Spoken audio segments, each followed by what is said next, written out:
Hey yo tout le monde, c'est Game68240 pour un nouveau tuto modding sur GTA V. Alors dans cette vidéo je vais vous apprendre à faire des rétroviseurs totalement réfléchissants qui reflètent l'arrière en ultra haute qualité. Bien sûr pas les véhicules ni les PNJ, mais c'est déjà un super bon début comme vous pouvez le voir sur ces trois screens là, celui-ci et encore celui-ci. Et ben l'arrière est parfaitement bien reflété, il n'y a encore aucun tutoriel vidéo sur ce sujet, c'est pour ça que je vais le faire moi-même. Donc je suis tombé sur un post Facebook qui expliquait ça et puis je vais simplement reprendre cette méthode là mais en vous l'expliquant un petit peu plus complètement que sur Facebook parce que c'était pas tellement simple à comprendre finalement.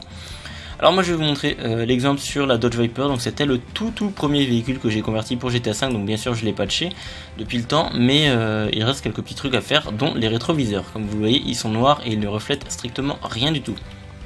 Alors pour faire des rétroviseurs réfléchissants, on aura besoin simplement de trois textures qui sont bien sûr fournies dans les V-Shards, donc à savoir le véhicule générique Small Spec Map, le Black.DDS qui est un petit peu plus bas, voilà, Black.DDS et le blanc normal. Donc bien sûr ces trois textures sont fournies dans les V-Shards, donc vous n'aurez pas besoin de les chercher partout. On va ensuite déplier la Viper et on va tout isoler, enfin tout cacher, faire juste apparaître les trois éléments qui nous intéressent, donc à savoir les trois éléments où il y a un rétroviseur, donc le châssis ainsi que les deux portes. On va ensuite se rendre dans le Material Browser et on va cliquer sur New pour créer un nouveau matériau. Enfin un nouveau matériel, voilà. Et une fois que le New Material apparaît, on va l'appeler comme on veut, donc moi je vais l'appeler Rétro. Voilà, on va ensuite le mettre en shader véhicule mesh, voilà. On double-clique dessus. On va cliquer sur la texture détail et on va mettre la texture Black.DDS des V-Shards. Ou un autre noir si jamais vous en avez un. Et normalement le bump mask se mettra automatiquement en blanc normal si ce n'est pas le cas. Vous le mettez vous-même, le masque on s'en fiche totalement, vous pouvez le mettre ou non, ça sera en fait pour faire la salissure de la voiture, enfin de la vitre du moins. Et le spec map, il se mettra normalement automatiquement, s'il ne se met pas, vous allez mettre le véhicule générique Small Spec Map. Voilà, une fois que c'est bon, on va faire OK ici, et on va se mettre sur le châssis, puis faire isoler. On va se mettre ici en mode perspective, voilà, hop, et on va prendre l'outil Select, Separated et Polygone. On va faire un clic gauche sur le châssis, et ensuite faire un clic droit sur le rétroviseur, juste un seul une fois que le polygone devient bleu. Une fois que c'est bon, on va cliquer sur la porte de droite, on va faire la même méthode sur la vitre du rétroviseur, on cherche un polygone qui devient bleu, un clic droit, et pour finir sur la porte de gauche, comme ceci, voilà. On enlève ensuite le bouton isolé et vous vérifiez bien que vous ayez vos trois rétroviseurs qui apparaissent bien en orange. Une fois que c'est bon, on se rend de nouveau dans le Material Browser et on va glisser, déposer le matériel rétro sur la scène sélection une fois et une deuxième fois, voilà. Donc là, on voit bien que les rétros ont changé, il y a des petits reflets bleus, donc là ça commence à refléter quelque chose, mais pas du tout le décor arrière, ça va plutôt refléter le sol ou un truc dans le genre. Pour que ça reflète l'arrière, bien évidemment, il faut faire une autre méthode. Donc on va de nouveau isoler, par exemple, je vais commencer avec la porte de gauche, donc j'isole la porte de gauche, je vais me mettre ici en mode de vue left, voilà, et ici je vais me mettre en vue back, donc faites comme moi, je vous conseille, c'est beaucoup mieux cet affichage. Ensuite je vais me mettre ici à la hauteur à peu près à ce niveau là derrière le rétroviseur à quelques centimètres. Je vais appuyer sur la touche X pour placer l'origine. Ensuite je vais zoomer bien comme il faut par ici.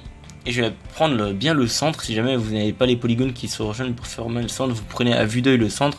Ce n'est pas tellement important, mais plus c'est centré, plus propre sera le résultat. Vous appuyez de nouveau sur X pour bien placer le repère. Une fois que c'est bon, vous allez prendre l'outil Vertex, enfin le mode de sélection Vertex, et vous voyez des petites lignes qui vont apparaître. Vous allez vous rendre dans l'onglet surface et cliquer sur l'outil Project Normal. Et ensuite vous allez vous mettre sur la partie sélectionnée du rétroviseur. Vous allez maintenir la touche Shift et faire un clic gauche. Voilà. Et là vous voyez que la texture a totalement changé et les petits tronçons sont partis tous en éclats. Et vous voyez maintenant ici que quand je bouge, les reflets sont bien dynamiques et ça reflète bien l'arrière.